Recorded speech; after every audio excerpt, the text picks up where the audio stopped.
কি অবস্থা, কেমন আছেন সবাই? আশা করি সকলে খুব ভালো আছেন, সুস্থ আছেন। তো আজকে আমরা ঢাকা ইউনিভার্সিটির আরেকটা ইয়ারের প্রশ্ন সলভ করব। তো চলেন দেখি যে কোথায় থেকে পরীক্ষায় প্রশ্ন আসছে এবং প্রশ্নগুলো আমরা কিভাবে সলভ করতে পারি। তো আজকে আমরা যে প্রশ্নটা সলভ করছি এটা হচ্ছে ঢাকা বিশ্ববিদ্যালয় 24-25 সেশনের প্রশ্ন। বলে রাখা ভালো, 24 সেশনে দুইবার পরীক্ষা হয়েছিল ঢাকা ভার্সিটিতে। প্রথম যে পরীক্ষাটা হয়েছিল প্রশ্নে ভুল থাকার কারণে এবং কিছু অসঙ্গতি থাকার কারণে পরীক্ষাটি বাতিল হয়। তো এটি বাতিলকৃত প্রশ্ন না, যে প্রশ্নটা অ্যাকচুয়ালি কাউন্ট হয়েছে সেই প্রশ্ন হচ্ছে এটা। আমরা পরের যে ভিডিওটা দেবো সেখানে বাতিলকৃত প্রশ্নটা আমি সমাধান করে দেখাবো। তো চলেন দেখি এখানে পরীক্ষায় কি প্রশ্ন আসছে।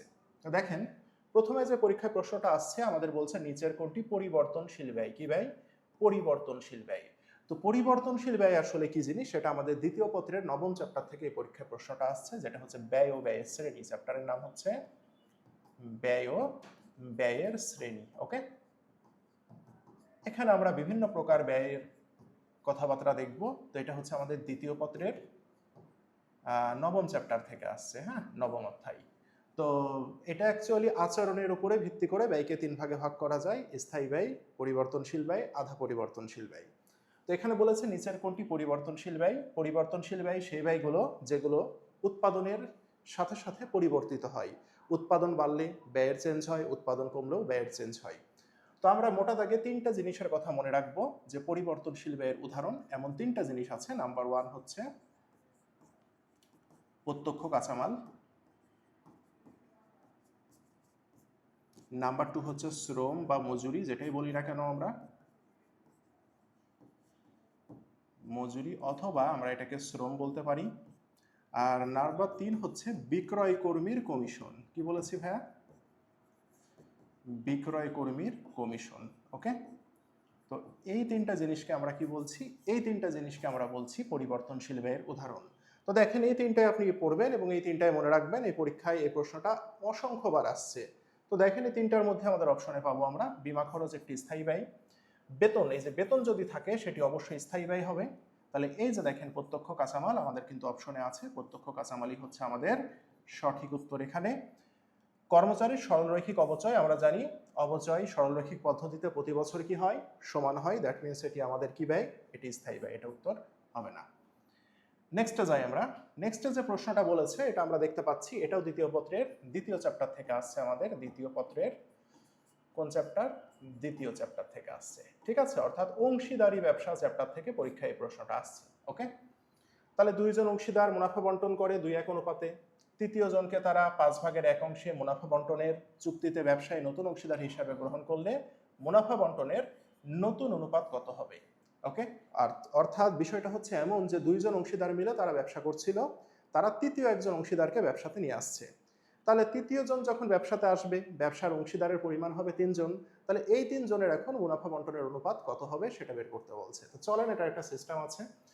সেটা হচ্ছে দেখেন, প্রথমে আমাদের যে কাজ হবে, তৃতীয় যে জন আসছে 5/1 অংশ, তো এই 5 আর 1-এর বিয়োগফল বের করতে হবে। 5 থেকে 1কে যখন আমরা বিয়োগ করে দেব থাকবে হচ্ছে 4, তাই না? এই 4 দিয়ে এখন প্রথম যে দুইজন ছিল, অর্থাৎ প্রথম জন, তার অনুপাত ছিল কত? 2। এই 2 দিয়ে এই বিয়োগফল 4-কে আমরা গুণ দিব। 4 দুগুণে কত? 8। দ্বিতীয় জন যে আছে, সে দ্বিতীয় জনের অনুপাত কত ছিল?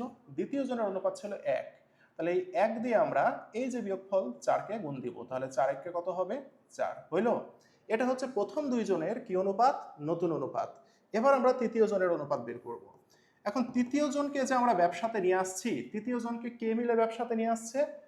চুক্তিতে ব্যবসায় নতুন অংশীদার হিসাবে গ্রহণ করেছি। তাহলে আমরা যে পুরাতন যে দুইজন ব্যবসা করছিলাম, এরা দুইজন মিলেই তো আমরা সিদ্ধান্ত নিয়েছি যে তৃতীয় জনকে ব্যবসাতে নিয়ে আসবো। তাহলে এই যে এরা দুইজন যে ব্যবসা করছিল তাদের মোট অনুপাত কত?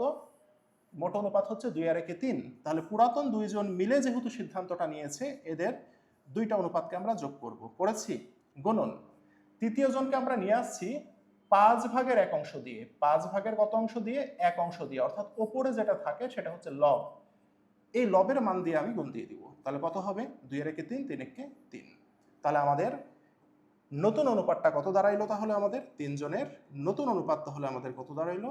নতুন অনুপাত সমান 8, 4 আর 3। তাহলে 8, 4, 3। দেখি তো অপশন আছে কিনা 8, 4, 3। এই যে দেখেন 8, 4, 3, এটাই হচ্ছে আমাদের উত্তর।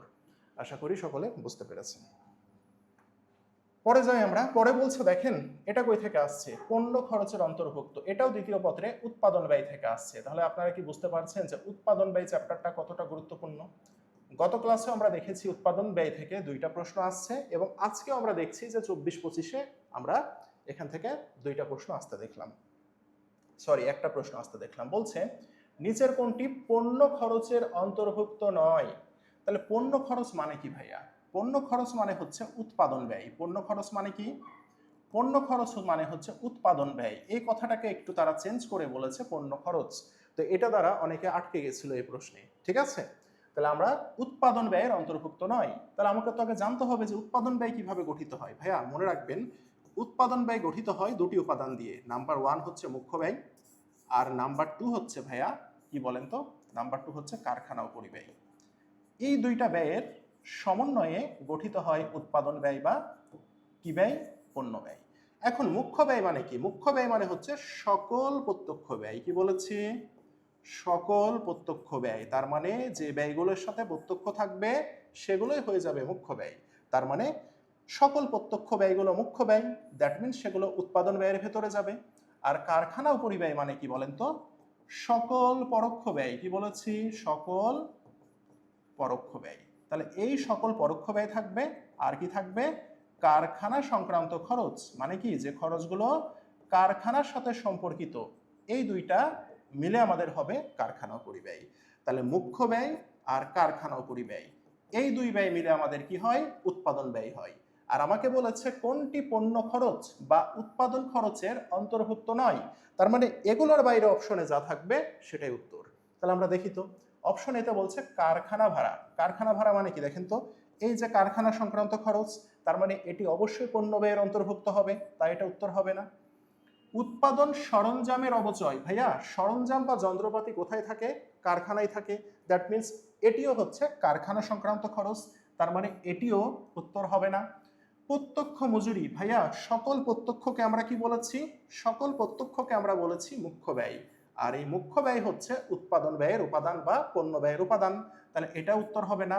বলেছে প্রধান নির্বাহী কর্মকর্তার বেতন। প্রধান নির্বাহী কর্মকর্তা যাকে আমরা কি বলি বলেন তো? সিইও, চিফ এক্সিকিউটিভ অফিসার, তার বেতন। তাহলে চিফ এক্সিকিউটিভ অফিসার বা প্রধান নির্বাহী কর্মকর্তা এটি কোন ধরনের খরচ ভাইয়া? এটি হচ্ছে ভাইয়া অফিস খরচ। কোন খরচ বলেন তো? অফিস ও প্রশাসনিক খরচ, যেটি কোনো পণ্য খরচ নাই, যেটি হচ্ছে একটি পরিচালন খরচ। অফিস খরচকে আমরা কি বলি? এটাকে আমরা বলি পরিচালন খরচ। তার মানে এটা পণ্য খরচ বা উৎপাদন ব্যয়ের ভেতরে যাবে না। তাহলে আমাদের উত্তর হবে কোনটা? আমাদের উত্তর হবে ঘ নাম্বার। আশা করি বুঝতে পেরেছেন। ওকে, পরে যাই। আমরা এখানে একটা দেখতে পাচ্ছি, এটা হচ্ছে অনুপাত চ্যাপ্টার থেকে আসছে। কই থেকে? অনুপাত বিশ্লেষণ চ্যাপ্টার থেকে এই প্রশ্নটা আমাদের আসছে, তাই না ভাইয়া? তা আমরা গতদিনও কিন্তু দেখেছিলাম যে অনুপাত থেকে আমাদের একটা মজুদ আবর্তন অনুপাত থেকে পরীক্ষায় প্রশ্ন আসছিল, যেখানে আমাকে কি বলেছিল? বিক্রিত পণ্যের ব্যয় বের করো। তো এখানে আমাদের বলেছে দ্রুত অনুপাত বের করো। দ্রুত মানে কি বলেন তো ভাইয়া? ত্বরিত অনুপাত। ত্বরিত অনুপাত মানে হচ্ছে, ও আচ্ছা সরি, অনুপাত না, ত্বরিত সম্পদ বের করো। ত্বরিত সম্পদ মানে কি বলেন তো? সরি, দ্রুত সম্পদ। দ্রুত সম্পদ মানে হচ্ছে ত্বরিত সম্পদের পরিমাণ বের করতে বলেছে, তাই না? আচ্ছা, ভালো কথা। তো ত্বরিত সম্পদ আমরা বের করব, কিভাবে বের করতে পারি দেখি তো। ডিসেম্বর 31 তারিখে আদিনি লিমিটেডের চলতি সম্পদ ছিল এত টাকা, চলতি মূলধন ছিল এত টাকা। ওই তারিখে দ্রুত অনুপাত ছিল 0.35:1। তাহলে এই প্রশ্নগুলো সলভ করার সময় আমাকে অনুপাতকে টার্গেট করতে হবে। আমার পরীক্ষায় কি অনুপাত দেয়া আছে? দ্রুত অনুপাত। দ্রুত অনুপাত মানে কি বলেন তো? ত্বরিত অনুপাত দেয়া আছে। কত মান দিয়েছে তারা? 0.35:1। এখন এই 0.35 মানে কি ভাই? দ্রুত অনুপাতের সূত্র হচ্ছে দ্রুত সম্পদ ডিভাইডেড বাই চলতি দায়, তাই না ভাইয়া? তার মানে 0.35 এটা হচ্ছে দ্রুত সম্পদের মান, অর্থাৎ যেটাকে আমরা ত্বরিত সম্পদ বলি। আর 1 হচ্ছে কিসের মান? 1 হচ্ছে চলতি দায়ের মান। এখন প্রশ্নে তো এই দ্রুত সম্পদ বের করতে বলেছে, তার মানে 0.35 এর কত টাকা হবে সেটা বের করতে বলেছে। আচ্ছা, ভালো কথা। কিন্তু অনুপাতে আমরা দেখতে পাচ্ছি চলতি দায়ের মান দেয়া আছে। তাহলে এখন আমাকে দেখতে হবে প্রশ্নে কিসের টাকা দেয়া আছে। প্রশ্নে আমাদের সম্পদের টাকা দেয়া আছে, চলতি সম্পদ, এবং চলতি মূলধনের টাকা দেয়া আছে। তার মানে ঘটনা কি হইল? আমার প্রশ্নে সম্পদেরও টাকা দেয়া নাই, এটা জানতে চেয়েছে, দায়েরও টাকা দেয়া নাই। তাহলে টাকা দেয়া আছে সম্পদ এবং কিসের? মূলধনের। তাহলে ভাইয়া বলেন তো, সম্পদ আর মূলধনকে কি কোনোভাবে আমরা দায় বানাইতে পারি? উত্তর হচ্ছে অবশ্যই পারি। কিভাবে দেখি তো? দেখেন, এই যে আমরা জানি চলতি সম্পদ কত আছে? 1,20,000। এখান থেকে যদি আমরা চলতি মূলধনকে যদি মাইনাস করে দিই ভাইয়া, তাহলে চলতি মূলধন আছে কত আমাদের? 30,000। তাহলে থাকবে কত টাকা বলেন তো? 90,000। আমরা জানি সম্পদ থেকে মূলধনকে বাদ দিলে কি পাবো? চলতি দায় পাবো। কেন চলতি দায় বের করলাম? কারণ এখানে আমার অনুপাতে চলতি দায় আছে, সে কারণে। তাহলে এই চলতি দায় 90,000 সমান কত দেখেন তো? এটার মান হচ্ছে 1। ঠিক আছে? তা আমার একটা ফর্মুলা আছে, সেটা কি? চলতি দায়কে তার চলতি দায় দিয়ে ভাগ দিব, অর্থাৎ টাকাটা থাকবে ওপরে। দেখেন 90,000ও চলতি দায়, 1ও চলতি দায়, দিলাম ভাগ, গুণ দিব কি দিয়ে? প্রশ্নে বলেছে দ্রুত সম্পদ কত, তাহলে দ্রুত সম্পদের মান কত দেখেন তো? 0.35 না? তাহলে আমরা গুণ দিব 0.35 দিয়ে। ওকে, তাহলে এটাকে আমরা কি করে ক্যালকুলেট করতে পারি? আমার তো ক্যালকুলেটর নাই, তাহলে এটাকে কিভাবে ক্যালকুলেটর করবো, তাই না? তাহলে দেখেন, এটা হচ্ছে 90,000 গুণন 0.35 আছে না? এটাকে আমরা, এর নিচে 1 থাকাও যা না থাকাও তা, তো এটাকে যদি আমরা ডিরেক্ট যদি 35 লিখি, তো 35 লিখলে দশমিক তুলে দিতে হবে, তার কারণে একটা 1 বসবে। দশমিকের পরে দুইটা সংখ্যা, সেজন্য আমাদের দুইটা শূন্য বসবে। এই হচ্ছে ঘটনা। তাহলে আমরা একটু কাটাকাটি করি, এই শূন্য কাটি, এই শূন্য কাটি, এই শূন্য কাটি, এই শূন্য কাটি, কেটেছি। তাহলে এখানে থাকে কত? এখানে থাকে 9 আর 35 পূর্ণ সংখ্যা। তাহলে 9 আর 35কে যদি আমরা গুণ করি কত হয়? 9 আর 35কে গুণ করলে কত হয় দেখি তো? 5 9 45-এর 5, হাতে থাকে কত? 4, 3 7 3 9 27, 7 4 কত? 31। তাহলে সরি, কত হচ্ছে? 31 হচ্ছে, তাই না? তাহলে এই যে 31 লিখলাম, লিখার পরে শূন্য আছে কয়টা? শূন্য আছে আমাদের একটা, দুইটা। তাহলে এই যে দুইটা শূন্য বসাই দিলাম, কত আসলো? 31,500। তাহলে এই 31,500ই হচ্ছে আমার কি? 31,500ই হচ্ছে আমার দ্রুত সম্পদ বা ত্বরিত সম্পদের মান। আশা করি সকলে বুঝতে পেরেছেন। একটু কঠিন ইনিশিয়ালি লাগতে পারে, এই চ্যাপ্টারের উপরে যখন আমরা বেসিক ক্লাস করব, করার পরে আরো ডিটেল আলোচনা হবে, তখন জিনিসটা সহজ হয়ে যাবে। এটা হামারি কিছু না, এই প্রশ্নগুলো পরীক্ষায় আসে। পরে যাই, কাদের জন্য আর্থিক বিবরণী প্রাথমিকভাবে প্রস্তুত করা হয়? আচ্ছা, আর্থিক বিবরণী, তাই না? আর্থিক বিবরণী আমরা প্রস্তুত করি হিসাব তথ্যের বহিস্থ ব্যবহারকারীর জন্য। কার কাছে? হিসাব তথ্যের বহিস্থ ব্যবহারকারীর জন্য। ঠিক আছে? আচ্ছা, তাহলে এটার উত্তর কি হবে আমরা দেখি তো। অভ্যন্তরীণ ব্যবহারকারী না, এই যে বহিস্থ ব্যবহারকারী, হিসাব তথ্যের বহিস্থ ব্যবহারকারীর কাছে আমরা আর্থিক বিবরণী প্রস্তুত করি। একেবারে ইজি প্রশ্ন। এটা হচ্ছে আমাদের প্রথম অধ্যায় থেকে আসছে, প্রথম পত্রের প্রথম অধ্যায়। আপনারা এইচএসসিতে বহুবার দেখেছেন এই প্রশ্ন আসতে। এরপরে যাই, দেখেন নিচের কোন হিসাবটি সমাপনী জাবেদা এবং খতিয়ান করার পরে শূন্য ব্যালেন্স হবে? আচ্ছা, এটা আসছে আমাদের সমাপনী জাবেদা থেকে। হ্যাঁ, তো আপনারা একটা জিনিস খেয়াল করেছেন, সমাপনী জাবেদা থেকে কিন্তু 25-26 পরীক্ষায় প্রশ্ন আসছিল, এই 24-25 আসছে। তার মানে চ্যাপ্টারটা কতটা ইম্পর্টেন্ট আমাদের জন্য। তাহলে দেখেন, সমাপনী দাখিলা দিলে শূন্য হবে। কি হবে? হিসাবের ব্যালেন্স কি হয়ে যায় বলেন তো? হিসাবের ব্যালেন্স শূন্য হয় অথবা বন্ধ হয়, একই কথা। তো সমাপনী দাখিলার মাধ্যমে কোন কোন হিসাবের ব্যালেন্স শূন্য হবে বা বন্ধ হবে, এটা কিন্তু আমি গত ক্লাসেও বলেছিলাম। এমন হিসাব আছে যাকে আমরা বলি অস্থায়ী হিসাব। যে হিসাবগুলোর ব্যালেন্স শূন্য হয় বা বন্ধ হয়, সেগুলোকে আমরা বলি কি? সেগুলোকে আমরা বলি অস্থায়ী হিসাব। তো অস্থায়ী হিসাব আছে কয়টা? 4টা। একটা হচ্ছে আয় হিসাব, একটা হচ্ছে ব্যয় হিসাব, একটা হচ্ছে উত্তোলন হিসাব, আর একটা কি ভাইয়া? আরেকটা হচ্ছে লভ্যাংশ হিসাব। ওকে, এই 4টা হিসাবের ব্যালেন্স কি হয়ে যায়? শূন্য হয়ে যায় বা বন্ধ হয়ে যায় সমাপনী দাখিলা দিয়ে। তো এটাই জানতে চেয়েছে শূন্য হবে কোনটা। দেখেন এখানে বলেছে পরিষেবা আয়, তার মানে এটা আয় হিসাব। পরিষেবা আয় মানে সেবা দিয়ে যে আয়টা করি আমরা, সেটা সার্ভিস রেভিনিউ। দ্যাট মিনস এটাই আমার উত্তর। এই যে আয় পেয়ে গেছি। পরেরগুলো কেন হলো না? সরবরাহ। সরবরাহ মানে হচ্ছে সাপ্লাইজ, যেটাকে আমরা বলি, এটি একটি সম্পদ হিসাব, সে কারণে এটা হইল না। আগাম প্রদত্ত বীমা, অগ্রিম বীমা, অগ্রিম বীমাও কি হিসাব? সম্পদ হিসাব, সেজন্য হইল না।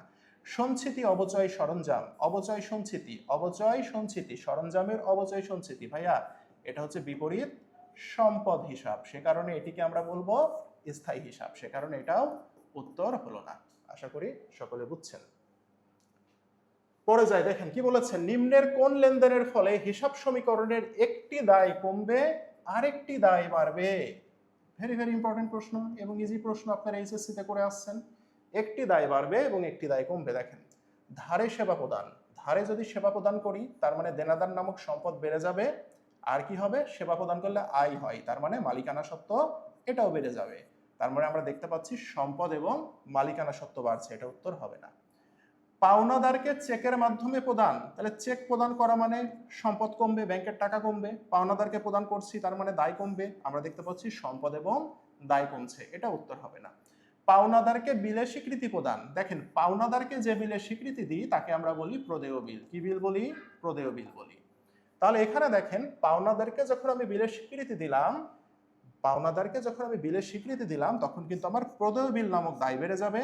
কাকে দিয়েছি? পাওনাদারকে, তার মানে পাওনাদার নামক দায়টা আমার কি হয়ে যাবে? কমে যাবে।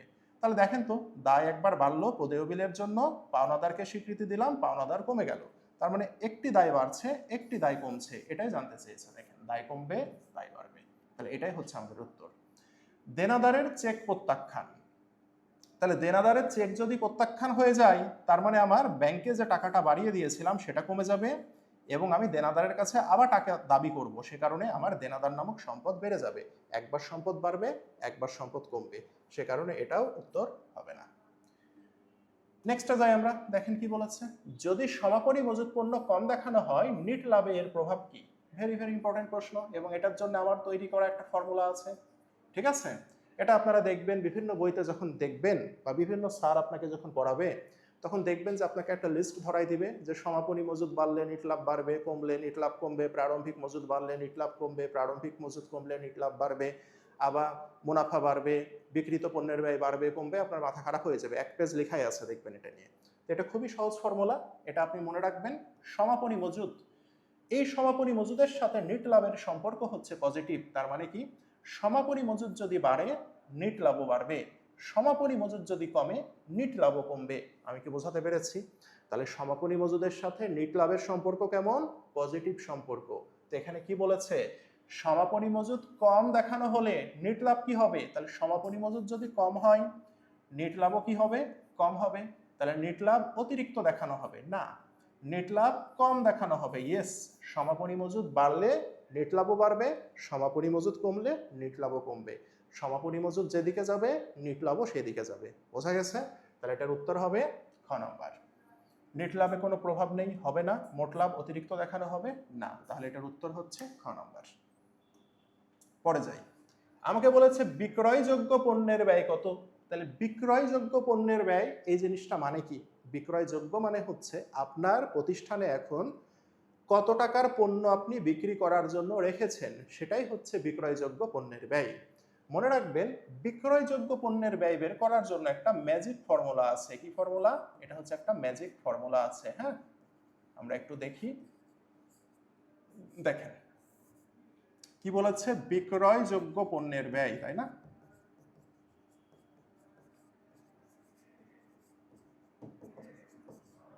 এই বিক্রয়যোগ্য পণ্যের ব্যয় আমরা দুইটা সূত্রের সাহায্যে বের করতে পারি। নাম্বার 1 সূত্র হচ্ছে প্রারম্ভিক মজুদ, এর সাথে আমরা যোগ করে দিব কৃত পণ্যের ব্যয়।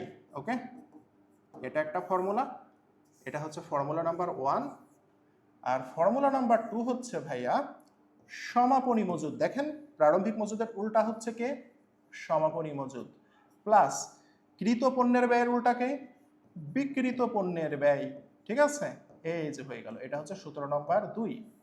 এইভাবে আমরা বের করতে পারি। ঠিক আছে, তাহলে এখন 1 নম্বর সূত্র দিয়ে বের করব না 2 নম্বর সূত্র দিয়ে বের করব, আমরা কিভাবে বুঝবো? আমরা দেখব প্রশ্নে আমাদের কি উপাদান দেয়া আছে। প্রশ্নে আমরা দেখতে পাচ্ছি প্রারম্ভিক মজুদ দেয়া আছে, সমাপনী মজুদ দেয়া আছে, বিক্রিত পণ্যের ব্যয় দেয়া আছে। তার মানে দেখেন তো, সমাপনী মজুদ দেয়া আছে, বিক্রিত পণ্যের ব্যয় দেয়া আছে, তার মানে সূত্র 2 ফেললে আমার উত্তর হয়ে যাবে। সূত্র 1 কেন পড়বে না? কারণ সূত্র 1-এর প্রারম্ভিক মজুদ দেয়া আছে কিন্তু এখানে কৃত পণ্যের ব্যয় দেয়া নাই, সেজন্য এই সূত্রটা আমাদের এখানে পড়ছে না। তাহলে আমাদের কোন সূত্র পড়বে? সূত্র 2 পড়বে। তাহলে সূত্র 2 কি আছে আমাদের? এই যে সমাপনী মজুদ আর বিক্রিত পণ্যের ব্যয়। তাহলে সমাপনী মজুদ আমাদের আছে কত? সমাপনী মজুদ আছে 30,000 টাকা, আর আমাদের বিক্রিত পণ্যের ব্যয় আছে 70,000 টাকা। তাহলে 30 আর 70কে যোগ করে দিই, তাহলে আমার উত্তর কত হবে? 1 লাখ টাকা। এটাই হচ্ছে আমাদের উত্তর। এরপরে যাই আমরা দেখি কি বলছে এখানে। এই যে 10 নম্বর প্রশ্ন বলছে নিচের কোনটি কোম্পানির শেয়ার হোল্ডারদের স্বত্বের অংশ নয়? তাহলে শেয়ার হোল্ডারদের স্বত্বের অংশ হচ্ছে বেশ কিছু জিনিস আছে, সেটা হচ্ছে দেখেন আমি লিখে দিই, সেটা হচ্ছে শেয়ার মূলধন। কোম্পানির মনে রাখতে হবে শেয়ার মূলধন। আর কিছু সঞ্চিতি উদ্বৃত্ত আছে, সেগুলো কি? সেটা হচ্ছে সংরক্ষিত আয় একটা। এরপরে আমাদের মূলধন সঞ্চিতি থাকতে পারে। তারপরে আমাদের কি থাকতে পারে? শেয়ার অধিহার থাকতে পারে। লভ্যাংশ সমতাকরণ তহবিল থাকতে পারে। এই জিনিসগুলো মনে রাখলেই সাধারণত আমাদের হয়ে যাবে। এগুলোকে আমরা বলি শেয়ার হোল্ডারদের স্বত্ব বা কোম্পানির মালিকানা স্বত্ব। এখন আমাকে বলেছে কোনটি নয়। আমরা দেখতে পাচ্ছি সংরক্ষিত আয় বা মুনাফা আছে, তার মানে এটি উত্তর হবে না। আচ্ছা সরি, সাধারণ সঞ্চিতিটা মনে রাখতে হবে, সাধারণ সঞ্চিতিটা মিসিং গেছে, সেটা হচ্ছে সাধারণ সঞ্চিতি। হ্যাঁ, জেনারেল রিজার্ভ যেটাকে আমরা বলি। তার মানে এই সাধারণ সঞ্চিতিও কিন্তু শেয়ার হোল্ডারদের স্বত্ব বা মালিকানা স্বত্ব হবে না। মূলধন সঞ্চিতিও আমরা দেখতে পাচ্ছি আছে, হবে না। শেয়ারে বিনিয়োগ, ভাইয়া শেয়ারে বিনিয়োগ করলে এটা আমাদের সম্পদ হয়। কোন ধরনের সম্পদ? বিনিয়োগ সম্পদ। সে কারণে এটা সম্পদ, এটা কোনো মালিকানা সত্ত্ব নয়। আশা করি বুঝছেন। পরে যাই, এখানে বলেছে একটি কোম্পানির মোট মালিকানা সত্ত্ব পরিবর্তন হবে না যখন, আচ্ছা কোনটির ফলে মালিকানা সত্ত্ব পরিবর্তন হবে না? কোম্পানি যখন লভ্যাংশ ঘোষণা করে। আচ্ছা লভ্যাংশ ঘোষণা করলে কি হবে? লভ্যাংশ ঘোষণা করলে মালিকানা সত্ত্ব কমে যায়। ঠিক আছে, লভ্যাংশ আমরা কই থেকে ঘোষণা করি? মালিকানা সত্ত্ব থেকে। তাহলে লভ্যাংশ ঘোষণা করলে মালিকানা সত্ত্ব কমে যাচ্ছে। আর ঘোষণা করা হয়েছে এখনো প্রদান করিনি, দ্যাট মিনস আমার দায় কি হয়েছে? দায় বেড়ে গেছে। ওকে। কোম্পানি শেয়ার ইস্যু করে। কোম্পানি যখন শেয়ার ইস্যু করে তাহলে কি হবে? শেয়ার ইস্যু নিশ্চয়ই কিছুর বিনিময়ে, সম্পদের বিনিময়ে টাকা পাবো। আর কি হবে? মালিকানা সত্ত্ব আমার বেড়ে যাবে। কোম্পানি রাইট শেয়ার ইস্যু করে। আচ্ছা রাইট শেয়ার ইস্যু আর শেয়ার ইস্যু দুইটা একই জিনিস। শেয়ার দুনিয়ার সবার কাছে সেল করা যায়, আর রাইট শেয়ার শুধুমাত্র কোম্পানির বর্তমান শেয়ার হোল্ডারদের কাছে সেল করা যায়। তাহলে একই জিনিস দুইটা। এটাও আমার কি হবে? সম্পদ বাড়বে, মালিকানা সত্ত্ব বেড়ে যাবে। কোম্পানির পরিচালকদের ঋণ দেয়া হলে, কোম্পানির পরিচালকদেরকে যখন আমি ঋণ দিব, হ্যাঁ ঋণ দিলে কি হবে? মনে রাখবেন ঋণ প্রদান করলে এটাকে বিনিয়োগ সম্পদ বেড়ে যায়, প্রদত্ত ঋণ। ওকে। আর কি হবে? আর আমার টাকা কমে যাবে। তাহলে এখন দেখেন তো ভাইয়া, এখানে ঘটনাটা কি হইলো? বলেছে মালিকানা সত্ত্বে পরিবর্তন হবে না, মালিকানা সত্ত্ব হ্রাস পাচ্ছে, মালিকানা সত্ত্ব বৃদ্ধি পাচ্ছে, মালিকানা সত্ত্ব বৃদ্ধি পাচ্ছে। তার মানে মালিকানা সত্ত্বের এই তিনটা দ্বারাই কি হচ্ছে? পরিবর্তন হচ্ছে। কোম্পানি পরিচালককে ঋণ দিলে কি হচ্ছে? সম্পদ বেড়ে যাচ্ছে, টাকা সরি বিনিয়োগ বেড়ে যাচ্ছে এবং আমার টাকা কমে যাচ্ছে। তার মানে সম্পদ বাড়ছে, সম্পদ হ্রাস হচ্ছে। এটা দ্বারা মালিকানা সত্ত্বের কোনো পরিবর্তন হচ্ছে না। আশা করি বুঝছেন। পরে যাই, পরে আমাদের এই যে একটা বাট্টার ম্যাথ দিয়েছে, এটা খুবই ইজি প্রশ্ন, আপনারা এটা করে আসছেন। দেখেন 13 জুন তারিখে আমি 750 টাকা বাকিতে বিক্রি করেছি, ভালো কথা। 16 জুন তারিখে 50 টাকা ফেরত পাঠাইছি, তাহলে 50 টাকা যখন ফেরত পাঠাই তাহলে কি হবে? 700 টাকা থাকবে। এখন 23 জুন তারিখের সম্পূর্ণ অর্থ পাওয়া গেছে। ভাই 13 তারিখে বিক্রি করলাম, 23 তারিখে অর্থ পেলাম, কত দিনের ভেতরে? এটা 10 দিনের ভেতরে আমি পাচ্ছি, তাই না? তো আমার শর্ত কি বলেছে? 10 দিনের মধ্যে পেলে 2% বাট্টা প্রযোজ্য হবে। তার মানে এখান থেকে আমাকে কি করতে হবে? 2% বাট্টাকে মাইনাস করতে হবে। তাহলে 700 টাকার 2% আপনি কি করে করবেন? দেখেন ক্যালকুলেটর তো নাই। 2% মনে রাখবেন, দুইটা শূন্যকে কেটে দিতে পারবেন। 7 দুগুণে থাকে কত? 14। তার মানে 700 টাকার 2% হচ্ছে 14 টাকা। এখন আমাকে কি বলেছে? এখন আমাকে বলেছে প্রাপ্ত অর্থের পরিমাণ কত। তাহলে 700 টাকা থেকে 14 টাকা বাদ দিলে প্রাপ্ত অর্থ কত হবে? 686 টাকা। তাহলে আমার উত্তর হচ্ছে 686 টাকা। আশা করি বুঝতে পেরেছেন। তো এই হচ্ছে ঘটনা। এটাই ছিল আমাদের 2024-25 সালে যে প্রশ্নে পরীক্ষা দিয়ে আপনাদের বড় ভাই বোনেরা চান্স পেয়েছে, তার উপরে আমাদের ভিডিও। তো আপনারা আসলে ক্লাসগুলো দ্বারা আসলে উপকৃত হচ্ছেন কিনা জানি না, তবে এতটুকু বুঝতে পারবেন যে প্রশ্ন অ্যানালাইসিস জিনিসটা আপনি বুঝতে পারছেন যে ঢাকা বিশ্ববিদ্যালয় কোন প্যাটার্নে প্রশ্ন করে, কি টাইপের প্রশ্ন করে।